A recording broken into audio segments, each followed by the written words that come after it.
So I've been procrastinating on this.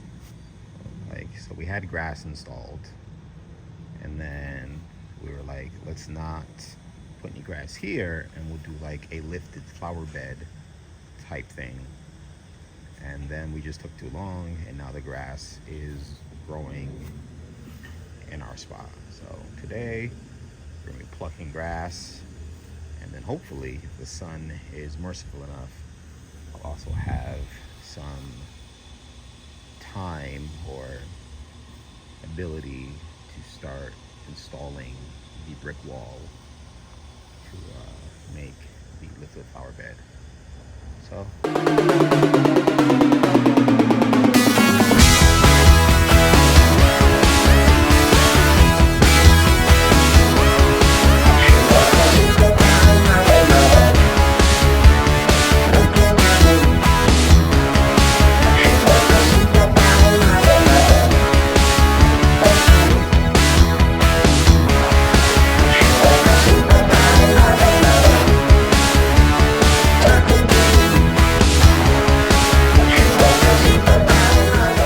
Peace and blessings to you.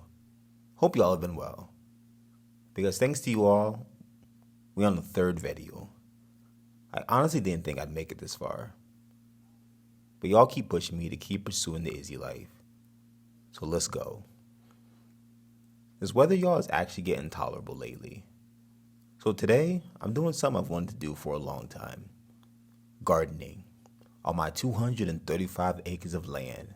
Farming my own chickens. Thousands of chickens. But living in New York, I didn't really have this option. And I definitely didn't think I'd get the chance to do it in Saudi Arabia of all places when I decided to come here. This isn't the place you normally associate with gardening, right? Well, I don't have the 235 acres of land yet, nor any chickens. But did y'all know the name Riyadh, which is the city I live in, comes from the Arabic word Rawda, which means gardens or meadows.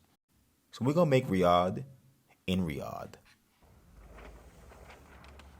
I didn't know this until recently. My new friend Saud, yes, his name is Saud, he's named after the country. And don't act like you don't know someone named America or Jesus.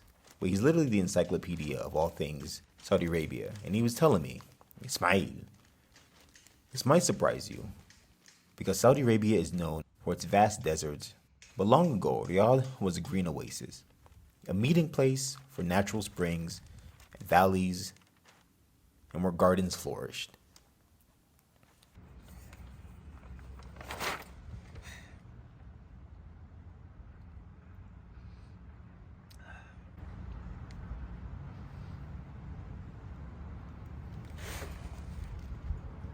I don't know how you're supposed to show off water. It's water. God, this country is hot. Alhamdulillah. A meeting place for natural springs, valleys, and where gardens flourished. As I lay down the first layer of burlap bags and paper and other things to build the foundation and also to smother the life out of the grass that was growing in my spot, I think back to the early days of Riyadh. The people who founded Riyadh worked with the land to make it bloom. Just as we're working with these materials to set the stage for new growth. In the early days, Riyadh was a small oasis community surrounded by fertile land, and over centuries it grew layer by layer as different leaders and communities added their own contribution.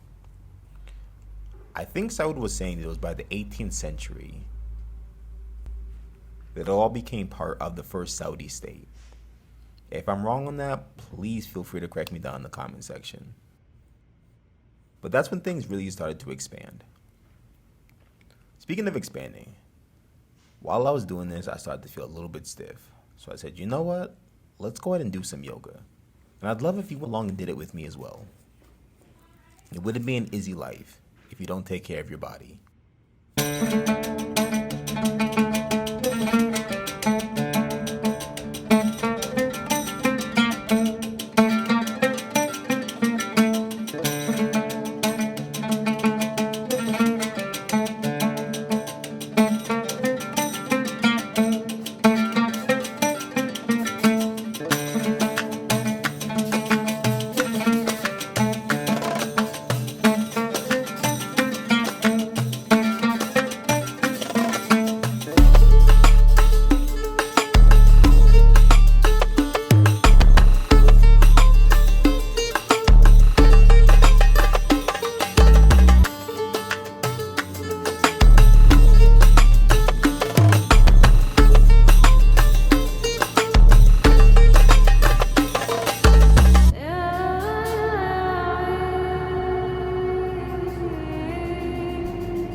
All right, so we got the first layer of the lasagna done.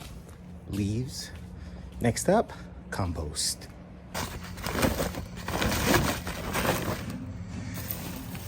Some compost. We don't need that. Yeah. Smells good. Smells really good. A lot of lemon. Yeah, I've been pouring in way too much lemon. But it's all right. The compost I'm adding is full of nutrients. Just like each new era brought fresh ideas and growth to Riyadh, it's a mix of old and new. Like the mix of tradition and progress you'll see if you visit Riyadh. The great thing about lasagna gardening is that you can't mess it up.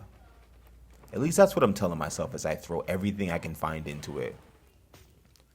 Just like how Riyadh's layers of culture and history created a vibrant community with people from all walks of life, or they could afford a visa, or a plane ticket, or owned a P. Diddy amount of sunscreen.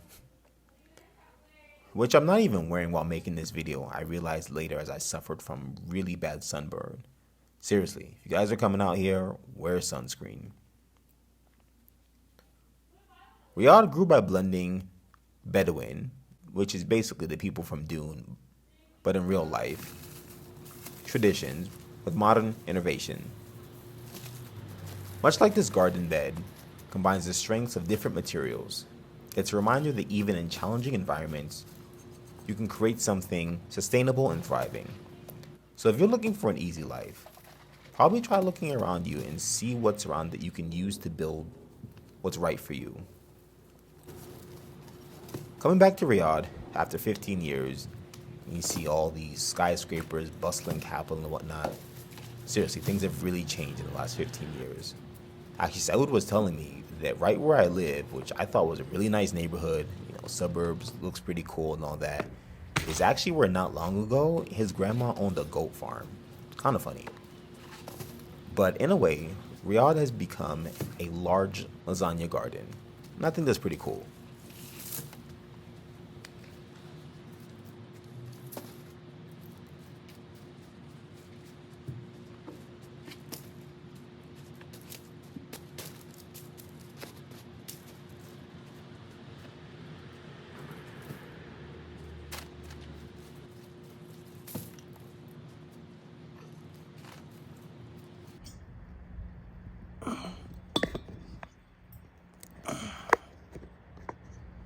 So the lasagna garden is coming along well.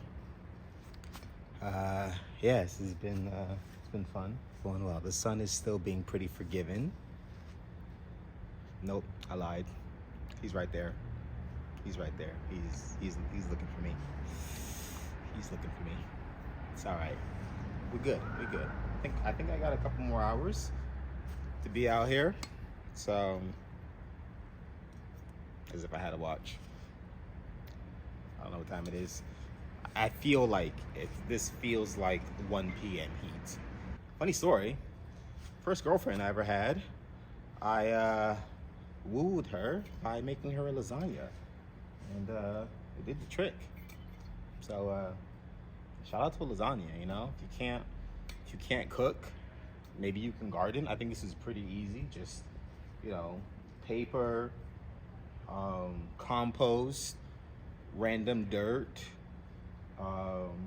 some bodies, anything you've got lying around in the kitchen, under the sofa, just dump it in there and got yourself a garden lasagna.